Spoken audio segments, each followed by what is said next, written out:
Good afternoon, Gearheads. Welcome to Speed City F1 on SiriusXM. We just watched the qualifying in Qatar. This is Jon Massengale in the studio in Austin, Texas, joined by Jonathan Green. Bob Varsha is under the weather, not going to be joining us today. Chris Medland will be here shortly with his microphone. Hey, Jonathan, how are you, buddy? Good, man. Just getting my gear on. I'm ready to go. Yeah, well, we haven't seen Max Verstappen on pole in, 12 races since Austria, yeah. And I mean, this is a subject for later, but this is why I don't enjoy these sprint weekends, because you don't know what the hell's going on. I mean, it is awkward, isn't it? It feels weird. It is. Hamilton was about to hang it up yesterday, and there are the big headlines across all the British newspapers. I'm not as fast as I was anymore. And then there's Verstappen saying, oh, no, woe is me. And, it's like a soap opera, and then they all bounce back the next day, and it's a whole different field. Well, it's funny. It's totally different from this morning even. Yeah. In the sprint. Yeah, I mean, Hulkenberg was here at Aziri. He scored 2 points, really valuable points in the sprint. And then he's nowhere. Yeah, and Magnussen's turn. We got lots to talk about. We're going to talk about the qualifying. We're going to talk about the sprint race. We have lots of interesting news stories. Oh. And in the last week, there's been some, almost bombshell news stories. We'll talk about a lot of that today. But we're going to start with qualifying here. Like we said, Max Verstappen on pole. And, man, he had in Q2, he had 3 purple sectors. And then, you said, okay, he's getting quick here. And then he pulled it out and 55 hundredths of a second over Russell, who's looked fast since Las Vegas.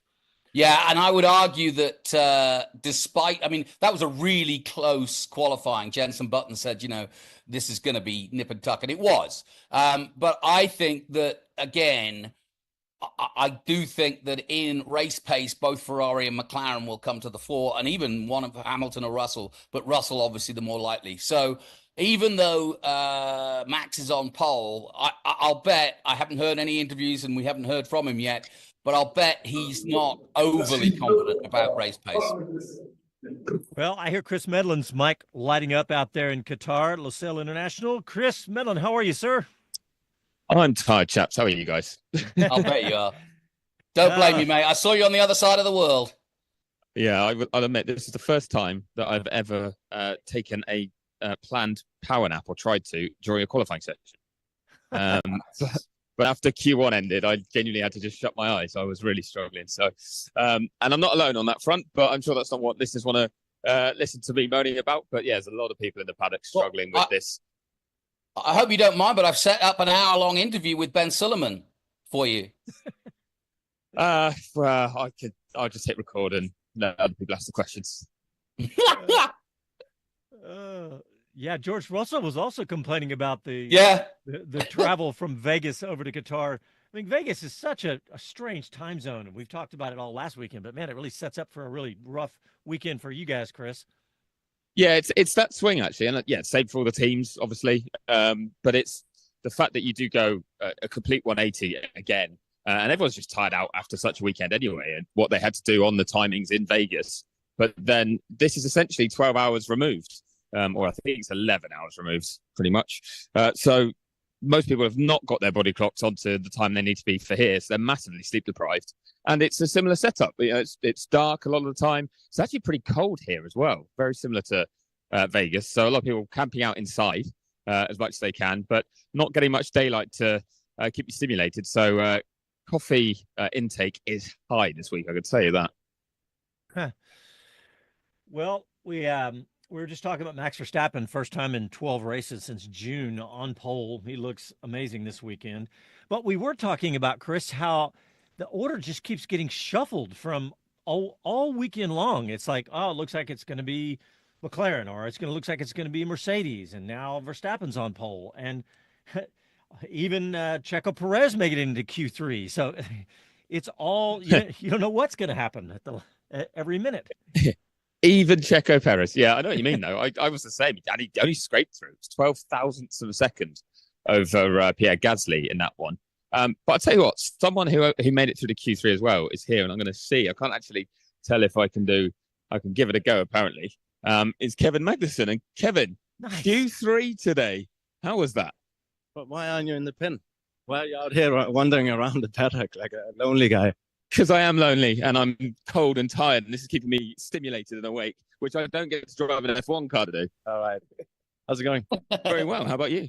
Not too bad. Had a decent qualifying, I think. Q3 Just messed it up a little bit in Q3 on that new set, but yeah, still top 10 and decent starting position for tomorrow.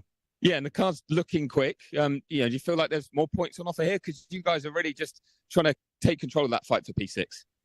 Yeah, that's a big one for us, of course. And Gasly is starting right behind me and actually on the clean side of the track as well. So in a way, he's a little bit at an advantage there. But I'm a good starter, so hopefully I can manage to stay ahead. And it'd be nice to just get finish ahead of our main competition. Of course, I want to get points, but actually the main thing is finishing ahead of them. Yeah, maybe a bit of a defensive race, but a tiring one, I imagine. Physically, how tough is this going to be for a full race distance tomorrow? Honestly, it's amazing how much less physical it is this year than last year because of the temperature. Sprint wasn't an issue at all, and last year we were all dying. So it's just the heat, really, and the track is super fun. It's almost like an oval in a way, in that you're just pounding around at high speed all the time, so you get into this weird zone. But it's a cool track, and glad we're quick here. Well done today. Good luck tomorrow. Thank you very much for your time. Yeah, he was in a good mood, wasn't he? This track is fun.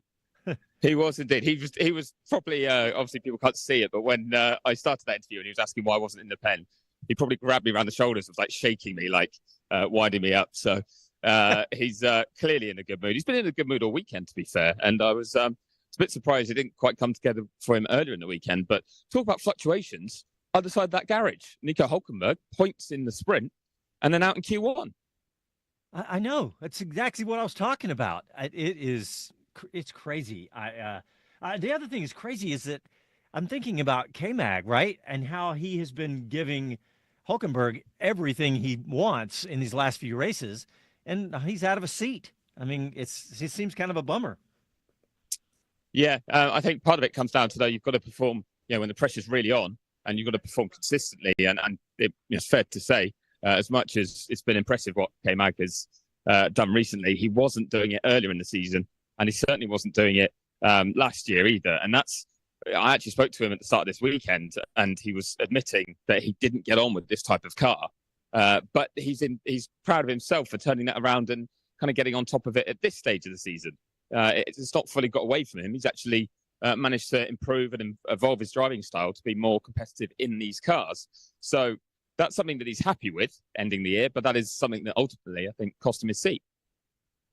Yeah, the more you look at Magnussen and Hülkenberg, but Hülkenberg's got a get out of jail card with Audi. It remains to be seen when they'll be competitive. But you've got to think of, he's like a great goalkeeper. He's a great set of hands, is Magnussen. And at 32, I was just thinking, somebody's going to give him a chance to help develop one of these cars in the next 3 or 4 years. Could be GM, and obviously he's going to do some work with Haas. But you feel like he's not done with it yet. No, you're very right. I think with Haas, it's most likely next year, the way talks have been going and what Ao Komatsu wants to do on that front. But on Thursday, he was kind of hinting that he knows GM when he went over and did, obviously, IMSA racing. He's worked with that team and worked with that manufacturer. So he knows people there, but he says, obviously, no contact yet. But he's clearly watching that one with keen bit of interest. Yeah. Well, that's an ambassador role as well for the future, so... Well, we've had some nice constructor standings championship changes here with the sprint this morning, with McLaren finishing 1-2, which we'll talk about, which was a very fascinating last 500 feet of that race. But because you had Piastri and Norris 1-2, and there they are today, 3-4 set up for the Grand Prix. So that could set things up. But Jonathan, how about that finish in the sprint race today? Lando Norris completely disobeyed a direct team order and let Oscar Piastri past him, and potentially could have lost his position to George Russell right behind him. Yeah, and I don't know what was going on there. It was a very odd thing. I mean, I was looking at it going, go on. Well, I was just going to say, I mean, to me, it was payback. I think it was Brazil for Piastri helping out Lando Yeah. But the fact that Lando had team radio, because he was saying, hey, should I help him out? And, and the team radio came over and said, do not, don't risk messing this up. And sure enough, as he did that, I mean, it wasn't super close, but George Russell was just a few car lengths behind him. Yeah, he can justify it by saying, look, we're in the Constructors' Championship now. We've lost the Drivers' Championship. So the more points that both of us can get, Piastri included, and I don't know. I think that's the thinking is, look, as long as we're first and second, it really doesn't matter. Yeah, absolutely. And Lando had told his race engineer that he was hoping to do that at some stage, kind of repay the favour. Yeah. And this was the last sprint. So this was when he was happy to do it, because he's definitely not going to do it if it's a Grand Prix victory. But then, exactly. And flip side, though, was that Piastri seemed to be aware it could happen too. He was saying afterwards in the press conference that, he knew it might be on the cards, but then he thought in that race it wasn't going to happen because of exactly the way it was playing out. So I thought it was cool, actually. I thought it was a really ballsy move from Lando to do that because, it did risk points, if George had got to him, but he executed it really, really well. And it clearly meant a lot to him to hand it over, to feel like he was balancing the books a bit, which, I think it has slightly less value, seeing as there's no, he's not doing that to help Oscar's Drivers' Championship position. No. He's just doing it to say thanks. But it's still a nice touch. And I think he'll feel better having done that. And it did show, and both of them said this, how well they work together as a team. They've had the odd race that's been a bit tense, maybe at times. Hungary springs to mind. But they generally get it right between themselves, don't have contact, and get on well off track. And on the track, they're doing the right things as well for McLaren. And that's why that team is in the position it's in, with a chance to wrap up the Constructors this weekend. Yeah, you'd have to say that looking at next year's lineups, theirs is the most stable and the most potent because of things like that. Absolutely. And I think it's kind of feathering the cap to Andrea Stella, who I was actually trying to see if he's around, but he doesn't seem to be. Might already have gone into debrief, actually. But yeah, feathering his cap for the way he's handled them. And, we could go around the houses all day long about, could they have done more to back Lando earlier in the season? But I think in reality, there were few opportunities to do that, which in hindsight, you could say, yes, you should have. But at the time, it was a much tougher call.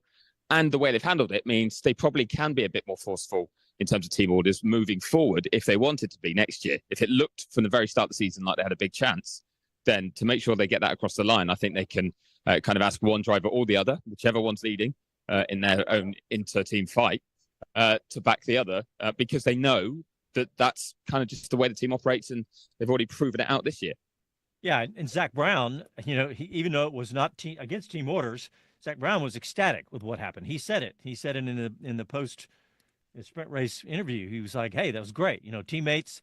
He was completely happy for it. And you could see him smiling about, before he was even on the microphone, that he was happy that that's the way it went down. And I don't blame him. I agree with you, Chris. It was definitely bold, and you just don't see, to us, maybe it looked risky, but Lando was probably like, yeah, I got this. Don't worry about it. Yeah. Yeah.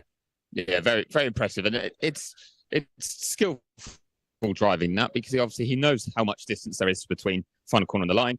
He moved across to the right-hand side to make it very clear to Piastri and make sure there's no confusion between the two of them. I thought it was very well handled. I mean, worst case, if you do try and make sure you're staying close, is that Lando actually gets to the line first and wins it. So I think he played it very well in the end. Chris, earlier I was joking about Checo making it through to Q3, but he had a very interesting weekend from a distraction standpoint, because at the beginning of the sprint, he was doing that strange start, and it looked like he wasn't ready to race. And then in the post-race interview, he was saying, "Oh, we were just testing. It was making sure." I guess it was sprint qualifying, wasn't it? Anyway, and then when Horner was interviewed, Horner was like, "Oh, I guess Checo was sleeping. I need to have a talk with him." So it's like, well, wait a minute. It sounds like Checo was. Honestly, it sounds like he was making an excuse for sleeping there. Well, yeah, he's actually just walked past me heading back to engineering. And I think that both things can be true there, actually. One was that I think he was sleeping. I think he was confused slightly by Franco Colapinto showing up behind him in the pit lane. Colapinto showed up late, just as the light went green. And when that happened, I think it maybe caught his eye. But the rest of that session, they were testing. They came in and changed the front wing. middle of the race, just to get an idea of how that would impact the car. I might even get to put some of this to Christian Horner himself in a sec, but that was clearly the way the rest of that race panned out, was a test session for them. And Checo said he wanted clear air at the start of that race to try and just be able to understand the car better, rather than be right behind the pack, right at the back, and maybe be a bit thrown off by how that's impacting the cars. Because here, of all places, Qatar, Lusail International Circuit, this is so high speed that you do get a lot of wake, you do get a lot of dirty air from cars ahead, and it does destabilize and unbalance the car. So that was certainly something that Checo was looking to avoid. And you might be able to tell that I'm filling, because I am going to grab Christian Horner in a sec, who I think is back on the tee. He was on the tee at the end of Las Vegas when we spoke to him on last Saturday night. I think he's on the tee again, although I do not blame him right now. Yes, Christian, you're back on the tee to keep warm. Yeah, I've never drunk so much tea in Qatar. It's freezing here. But anyway, that result has warmed us up, and great lap by Max. Great laps. I mean, Q1, Q2, and Q3 he was on it, and again, the team had done a super job in turning it around. Now, what was the key to turning it around? Because not only in sprint qualifying yesterday did you look like you're struggling slightly, but at the same time, in the sprint itself, you did not look quick. No, we didn't look great in the sprint. The back end of the sprint, we were struggling to beat Hulkenberg, today. And then suddenly we're on pole this afternoon. But the gaps were quite close in the second half of the race. And the corners we were struggling in, turns 1, turns 2, the last corner, we seemed to address that in quali. And suddenly, the car's in a much happier window. Now, we were just talking about Checo and kind of how his day's gone. Did you get to speak to him about what happened at the start of the sprint? Yeah, we spoke about it. I mean, obviously, he was trying to create a gap. I'm not sure. Perhaps he forgot that he got a car behind him. Just a mistake, I think. And, one of those things. Better today, though. Did get through to Q3, but then 9th. I mean, is that a sign partly, though, of how close this grid is, or do you still want to see more from him? Well, the grid is close. I mean, he's 8/10 behind Max. So it's a sizable gap. But, great to see him in Q3. And hopefully I can have a good race from there. Yeah, tomorrow. Is there a way you can just keep yourselves in this constructors fight from here? Look, we need a miracle, basically, probably a 1-2 finish and a double DNF from McLaren, which is very improbable. Well, it's still wins on the cards now, right? Yeah. No. Well, look, for us, it's like 2 cup finals, to finish the season. So we're just gonna go for it. All right. Well, enjoy your tea. Thank you very much. Enjoy your tea. Yes. I'm jealous. Ken, talking of teas, it's a lot. Yeah, big time. It is a big gap. I will admit it's kind of one that's hard to keep in your mind when you're looking at the order. You're just remembering where they qualified compared to each other. But that is a big gap. And especially over a lap, as they've said, this is very high speed, very flat out. Like Kevin was saying, they get into a zone, the drivers, but a lot of it is flat out, essentially. There are obviously some pretty ballsy corners you've got to get right. But we were hearing drivers yesterday as they were building up confidence that towards the end of the lap, they're taking more and more completely flat. I think sort of 3 of the final 5 corners they take flat. And in that sense, you can't make or lose time compared to anyone else if you are flat. It might be challenging. If the wind gust destabilizes the car at the wrong time, yes, you'll lose time then. But if you go through the corner cleanly, flat out, you should be doing it at the same speed as pretty much everyone else. So, I think that is still a sizable gap. And I don't know about you guys, but watching it play out, when Checo got through to Q3, you thought, okay, here we go. Like, the car's looked a bit better. It's clearly quick enough to get into this position. You expect him to be slightly more in the mix than he ended up being in that final part of qualifying. Yeah, I was thinking the same thing, Chris. I thought, okay, is this going to be Checo's day? But not really, honestly. But hey, you were talking about the car, the drivers testing the cars at the limits, and we had K-Mag on here a few minutes ago, but he was in the gravel twice in Q1. You remember that? I was like, I guess he really was just actually seeing what the limit of the car would do. But hey, guys, just looked at the clock. We got to take a quick break, and we'll be back after these short messages.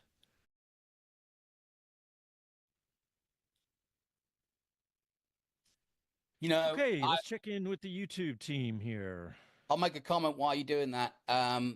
I do quite like these gravel traps, and maybe Coda should think about it because it works to, that's a good dispense with discussion. track limits. We need to do that. We need to do that on the radio. Let's. Bill Ricker's listening on XM since soccer's still on the TV. Andy P says that Verstappen guy, he's pretty good. Yeah. Kevin Kelly, another 7-car mix for tomorrow. 8 if you count K-Mag. There you go. Derek McCord, whatever setup you guys have, it's impressive. The audio quality every time sounds like it's a podcast in a sound booth.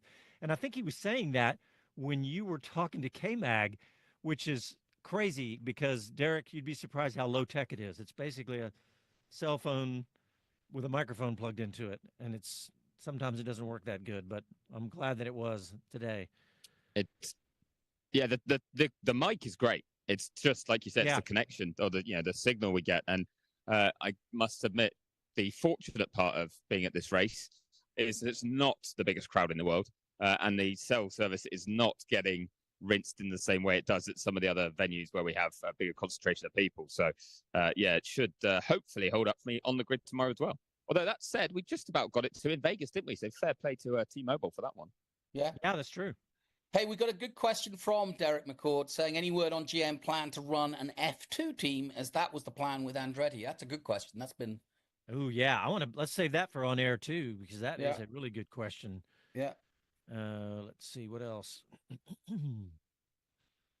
Simclaw says, question please. Say Max and Lando would have a similar gap and Max still passed the threshold races before last. What if celebrations were done and Max gets penalized points deduction later? Oh, do you think Max will get pinged for impeding Russell? I was going to bring that up when we came back on. He's been summoned, but it's not directly for that incident. Here we go. Coming back.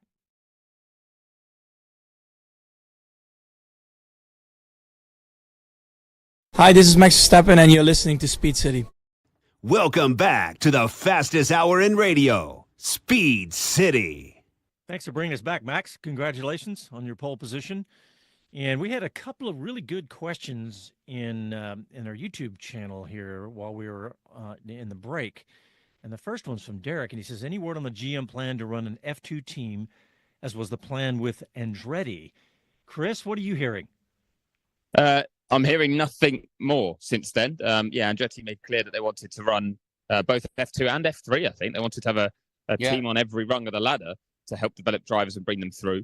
And I haven't heard that that's anything that will either happen or not happen with the kind of rebranding and a slightly different setup we've got with GM. And I'd like to see it happen, but I do wonder if Michael and the Andretti brand were the more driving force behind that. So that's one to do some digging. But that whole setup, that whole story, I guess, around GM is still to evolve quite a long way. I mean, right now, as much as that release and announcement said what the plan is, there is no entry given yet to GM. They still have to secure a power unit supplier for the next 2 years, or for the first 2 years, 26 and 27, which I'm hearing will be Ferrari, but it's not signed yet. And when that's happened, it sounds like there will be, still some discussions, and it comes down to the FIA actually to hand over the entry and contact GM and say, yep, here's your entry. So until they have that, they can't crack on with certain bits of work. They don't get access to things like Pirelli tire data or the open source material that all the teams can share that's on FIA servers, that sort of thing. So there's some areas that they really will need to be catching up on once they finally get that entry confirmed, but we're not there yet. Yeah, and I mean, the last guy turned the lights off at the FIA. There's nobody in the office, so I don't know how they're going to get that through. Another fair point. Another story we're going to talk about. Yeah, exactly. But I do the whole GM thing. I still have a bad taste in my mouth about the way it was done. And like you say, what is the plan? I want to be the cynical European here, and I'm loving the fact that GM have got an entry into Formula One. But it's not like Audi. They don't sell. Are they planning to sell Cadillacs? Around the world? I know they're a massive company that sells cars all over the world, and they're connected to lots of car companies. But what is the brand plan for GM with this?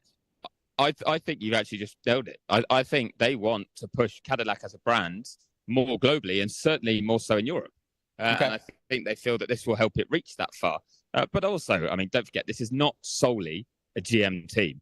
GM are in partnership, just like many other teams go into partnerships, and I'll kind of expand on that in a sec, but they're in partnership with other groups, investment groups, one of which is involves Mark Walter, who is CEO of Guggenheim, I think, and has billions under his assets and is worth billions himself, and is involved with the Dodgers. I try to remember, there's certainly another US franchise he's involved with, but I know he's involved with Chelsea Football Club as well. There's one of their shareholders. So there's money coming in from there too. And for those sorts of people, it's essentially going, well, this asset might make me money, or it might be a great networking opportunity. If I'm an owner of an F1 team or part owner and I'm in the F1 paddock all the time, you might look at sponsorship or you might look at ownership. So there's multiple different reasons that different people putting the money in would want to be involved. And again, one of the reasons I say, that's not unusual. Mercedes only own a third of Mercedes. A third of it, So Toto Wolff owns a third. Ineos Group with Jim Ratcliffe, who's was the UK's richest man. Don't know if he still is. They own a third as well. Just been announced that the Qatar Investment Authority is buying a stake in Audi / Sauber, a major minority stake. So I think we can count that as about a third as well. Good, 30%, that's kind of usual. So it's not just what GM want out of this. It's the long answer I'm giving everyone. Can I just one other footnote, which I think that our internet guys will be interested in. You have said, and it's been written in the other press, that Ferrari is the obvious choice. I would say that Honda is a more obvious choice for the interim, given the relationships that the Andretti setups have and Indy have with Honda and America, et cetera, and Honda only have one partner. Next. They do, but Honda's partner is Aston Martin, who wanted to be a Honda Works team, and signed to be the exclusive runner of that engine, and they're working closely together right now. I think Honda would need approval from Aston Martin as such to do it, and if it came to it, Honda would be the one that was actually forced to give the team an engine. There are regs there that if the deal's not done with anyone else, then because Honda only supply one team and are an existing or the most experienced, manufacturer, they would be the one forced to give one rather than Audi, because of course they're coming in too and designing their own power unit. But Ferrari call their own shots, and of course they're losing a contract or a customer in the Sauber deal, which is going to be the Audi deal. So they have the capacity, and when you add all those factors together, it's why it looks like the most simple way of doing things. And I think there's just a little bit that goes that, it's only for 2 years. Ferrari, obviously, North America is a huge market for them. So, that's one of the reasons they partnered with Haas. I don't think they'd be too hurt by the idea of then having it with GM as well.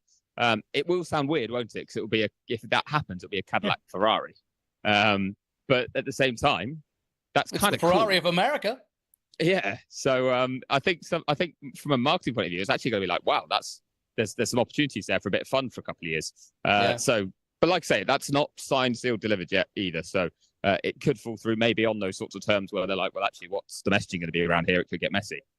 Yeah. And if I'm General Motors, if I'm Cadillac, I think I would choose Ferrari first, Jonathan. I mean, maybe from relationships or anything, but if I just want to win, I want the fastest possible car, I think I would choose Ferrari right now. And by the way, for General Motors, Cadillac specifically, and Ferrari have been teaming up on technology for years. Do you know that the magnetic ride, that really cool technology that lots of cars or more and more cars have, that allow you to have a soft suspension or a stiff suspension when you want it, that was invented by General Motors and put on Cadillac first, and then now they license it, and they've been licensing it to Ferrari for years.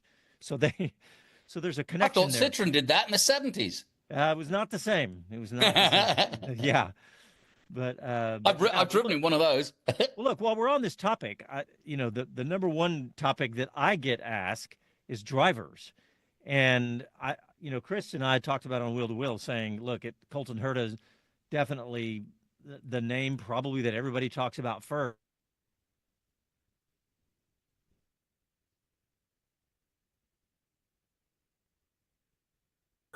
I've got you still, Casey. Yeah, I've got you, Casey. We've lost John somehow. Oh, that's Oh, weird. I see. Oh, my Hey, bad. isn't it Sorry, funny? guys. It's normally me. There I am thinking I've dropped off. No, go ahead. I don't John, know what happened, but you were anyway, I was finishing just your talking about sentence. drivers. I was just talking about drivers for the Yeah. Cadillac team. And Yeah, I mean, Go ahead. you know, to be honest, I would put in the mix definitely Colton Herta, Palou, and currently running a Honda, which was where I was going. But Palou and Pato, I know he's a McLaren asset, but that would be maybe the way they get their super license points is to drive for another team. Well, you need your super license first to then get to drive for the team. Is the problem there. Sorry. So, Or maintain it, at least. But you're right with both Colton and Pato are very close now to getting those super licenses. In fact, I'd probably need to do the maths on Pato. He can't be far off at all, especially with the FP1 outings that he's had. But Colton, I think, needs a top 4 finish next season in IndyCar. And that's the kind of beauty of it. They've still got all of 2025 for anyone who doesn't currently have a super license to get one because they're coming in 2026. But Pato is about 10 feet away from me right now, having a bit of a discussion with some McLaren team members. And I'll tell you what, if I catch his eye, I'm going to ask him. Yes. yeah, get from the horse's mouth, proverbially.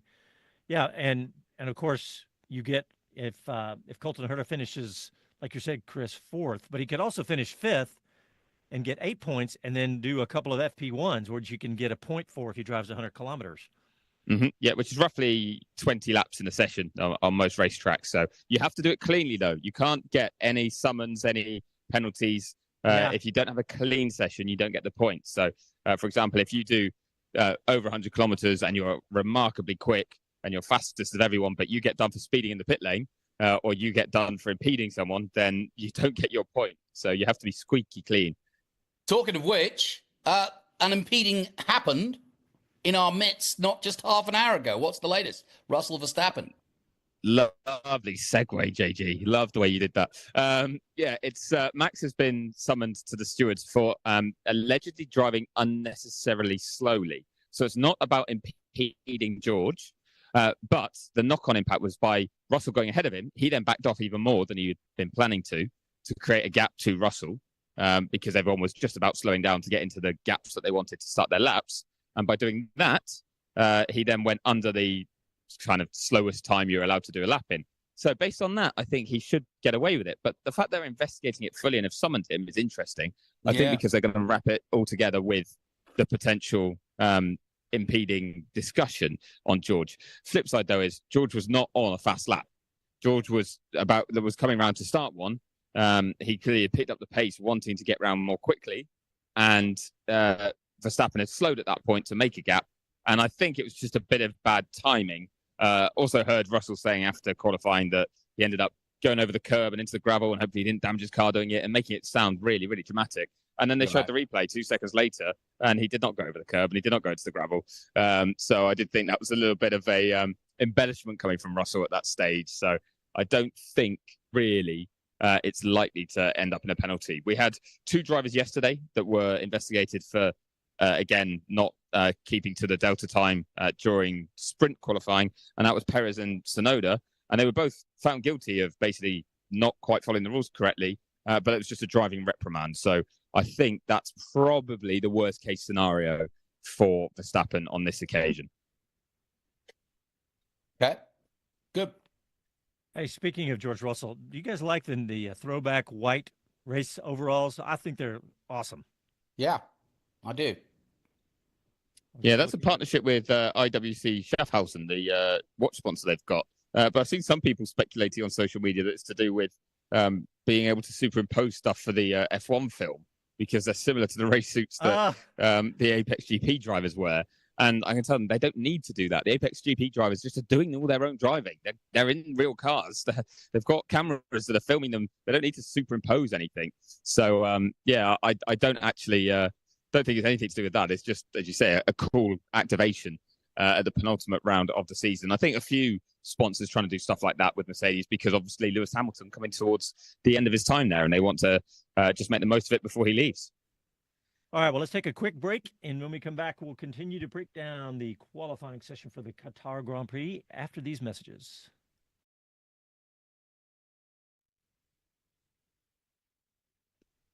Okay, let's check back in on YouTube. So Flavio will buy anything.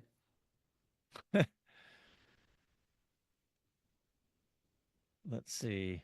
Yeah, Andy P. Oh, man, we do need to talk about this here or on the radio, because what you said about Coda with gravel traps, Andy P. agrees with you on that, and I do too, Jonathan. Yeah, I think it's certainly worth looking into to make it. And it's something that we could replace for MotoGP. So you could make a small gravel trap like you saw in Qatar, fill it with gravel, and then cover it, repave it or cover it with a hard shell, like an M&M. Exactly, like an M&M or a Kit Kat. Even better. Kevin Kelly brought up a big point here. He says Audi took too big of a bite. VW Group is in trouble, like GM, but I think Audi's even more trouble than GM right now, and they decided to fix that with some Qatar money. So I'm just worried that in 10 years' time it's going to be America versus the Far East. Yeah, that's where we're heading, isn't it? Yep. Let's see. Oh, yeah. Andy P said, do all these guys, Indy guys, Colton, Pato, Alex have super license issues? We talked about Colton's and Pato's. Did we ever look up Pato Award super license points? Not yet. I will do. So I think he's short at the moment. Me too, but I don't know where. But not by much, because he's had 2 strong seasons, hasn't he, in the championship? But it just doesn't pay brilliantly. You need to be basically top 2, top 3 back to back, and I think he's been just outside that back to back. So he'll need a strong season. I have just spoken to someone from McLaren though, as they were leaving. All right, coming back. We can pick up with that after.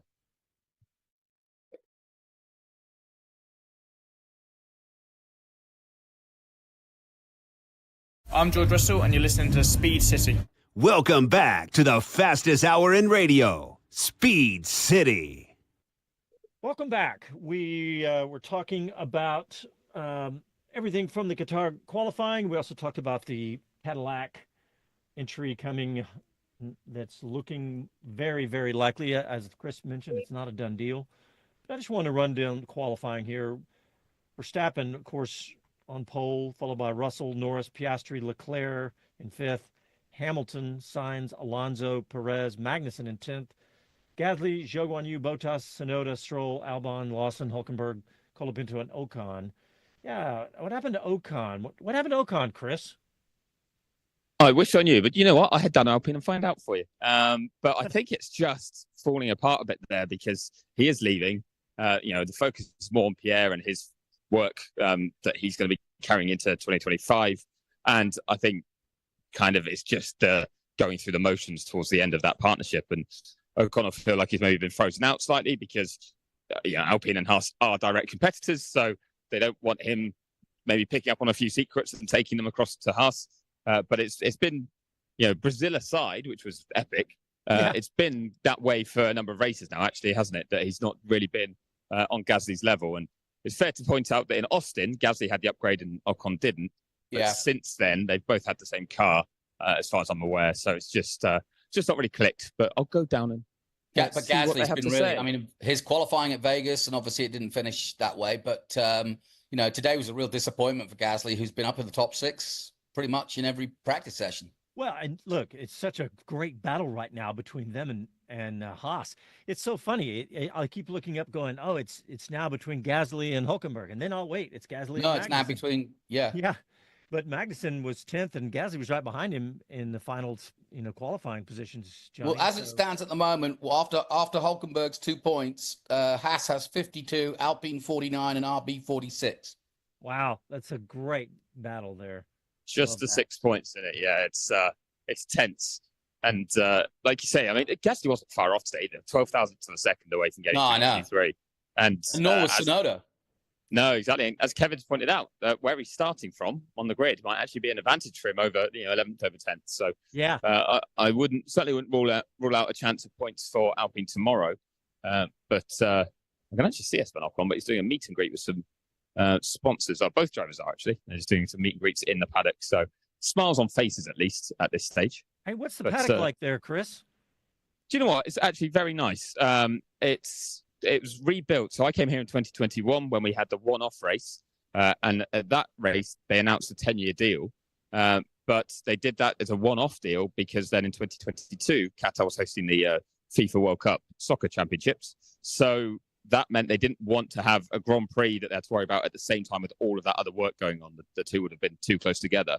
So they skipped 2022 and it came back on last year. So when we returned last year, completely new paddock from what we'd had before. And it's all this kind of like marble finish buildings where they've done a really nice job of kind of everything's two-tier, but there's big glass kind of areas that are above the paddock. And they have all the teams branding on them like driver headshots and things and really high-def screens that look very cool. And they have these kind of like almost, I want to say like tree-like structures in the middle to create a bit of shade. But when it's dark, like now they're all lit up and create a nice ambiance, should we say. So only slightly brighter than the Vegas paddock.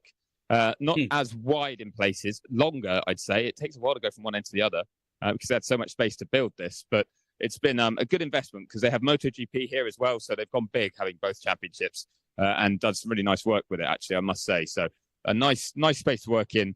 It's almost like kind of desert scrubland in the middle that they've kind of curated as well, which is quite nice. It's just got it. You feel like you're in Qatar, if that makes sense, but it's got everything you need modern amenities-wise. The only downside is, as Christian Horner was pointing out, it's not been warm, and the way it's built means you're in the shade basically all day, so you don't get any of the warmth of the sun even when the sun is out. So it's been a bit cold this week. Yeah, I went to the first ever Lusail race with World Superbikes. That's how it opened, and best commentary booths that I've ever been in, and I'm sure those are the same as they were. The only problem is it's quite near the sea, and there's a lot of building going on between Lusail and the city itself, and so you do get a lot of dust when that wind blows up off the sea. Yeah, absolutely. We're quite. Well, I'd say we're about 20 miles north of Doha, the capital. But as you say, most of that is still urban area, and Lusail is almost like a town or a suburb of Doha now. But again, a lot of that work's been done. A lot of it's much more complete and modern. I think they wanted to get it done around that World Cup a couple of years ago. So you'd be amazed, actually, Johnny, coming back, because it's the paddock's completely different. I'm not certain, actually, that they didn't change the commentary booths too. They invested heavily in it. So, we'll have to get you back over here at some point so you can compare notes. All right. Yeah, there you go. Hey, there's a story I want to talk about because Lewis Hamilton down in sixth today in qualifying apparently is not fast anymore. And that is me quoting himself, me quoting Lewis Hamilton, because he said he's not fast anymore after a poor sprint qualifying. And man, Jonathan, you were alluding to it. What do you think of that? I thought the lady I worked with last weekend, her name is Ariana Bravo, and she was doing the questions, and I thought it was a really good interview because she said, we know, she put it very well. She was like, well, we know it's not you, so what are you saying? And then he sort of kind of admitted that it was him, i.e. he was admitting that he is slowing down. But, look what he did today. I do think that he wears his heart on his sleeve a little bit of the time. He is leaving the team. He kind of opened up and said it's been that way all season. If anything, he's lost his mojo for this car and this season, and he's ready to get out. And he's just finally sort of saying, he was obviously upset with being half a second, and he was again today off Russell. And so that's where that's coming from. And he's been totally out-qualified by Russell all season, which I don't think has ever happened, even when he was against Alonso. It's funny you should say that, Johnny, because I have got his quotes that he's given post-qualifying as well, and he says exactly the same thing. He actually says that it's never happened in his career, and he says he can't explain why he's half a second off, but the car actually felt better in qualifying. Like they addressed some of the issues with the balance, that he felt like the car was actually in a much better place, and he just comes across the line and he's that far off, and he just doesn't understand why. His head, yeah. Yeah, so he's really kind of down on it and says it's not possible to change it right now. But it's quite interesting, as you say, about checking out. The bit that feels a bit like that was he was asked about putting up a bit of a fight in the sprint against Charles Leclerc, where they had some good wheel-to-wheel action for a couple of corners. It got very close between the two of them, actually. It was great to watch. But he says, I didn't put up much of a fight. I kind of let him pass, to be honest, because he was generally quicker at that point. And I'm thinking, that's certainly not how it looked, how closely they raced. It did look like a fight, but it just does show the mindset Lewis is in at the moment. It's just kind of everything's a bit downbeat. So it's funny. He can get like that because if he goes and has a great result tomorrow, he'll be far more positive like he was in Vegas. And hopefully we do see that because I think it's good for Formula One when you've got a good, positive Lewis Hamilton who is enjoying his driving. Yeah, and I think he's... Go on. I was just saying, last topic. We're kind of down to about 2 minutes, but I was going to talk about Lawson and Colapinto. Jonathan, you talk about Lawson? Yeah, very disappointing. I mean, we all know that, Perez has squeaked through to... I'm watching what happens with Perez and what happens with Lawson and Tsunoda because that's the likely movement, if any. I don't think Colapinto will come into the picture unless he has to. So Lawson and Tsunoda need the hurry up because they both did not go well. They're chasing 6th place and they're 6 points off it, so they need some points tomorrow. But Lawson was given the mandate, as was Tsunoda. You got 6 races, boys, have at it. And that was from Helmut Marko. And I don't think either Tsunoda or Lawson has really fulfilled that yet as a replacement for Perez. Yeah, and Chris, Colapinto, Lawson was 17th, Colapinto 19th. What's your take on that? Yeah, a bit of a tough one. I think for Williams in general, Alex Albon dropped out as well, didn't he, in Q1? Yeah. So I just think Williams hasn't quite got it right here. And sometimes it's track characteristics. I just don't think it's quite suiting them. Again, same with the RB. I just think it's slightly less suited to this layout of track. So they'll all be trying to really make a point in the race, but it could be tough because I don't think overtaking is going to be easy around here. High-speed corners don't tend to lend themselves to overtaking. Yeah. Yep. Well, we have some really good topics that I want to talk about. We're not going to get them in today, obviously, but our pre-race show tomorrow that will start at 10 a.m. Eastern. We have some good topics because Tim Mayer being fired by Ben Silliman, it's just this story just doesn't feel right, does it, Greeny? And we're going to talk a lot about that. And well, the whole thing, I mean, we've lost 10 people from the FIA this year alone, and it's a headless, they're making new rules as they did after Vegas for how the drivers should act at a corner and so on and so forth. Really important things, and they're not getting any consistency or transparency. All right. Well, guys, thank y'all for tuning in. Jonathan Green, Chris Medland, thank you. And we'll talk to you tomorrow morning, 10 a.m. Eastern.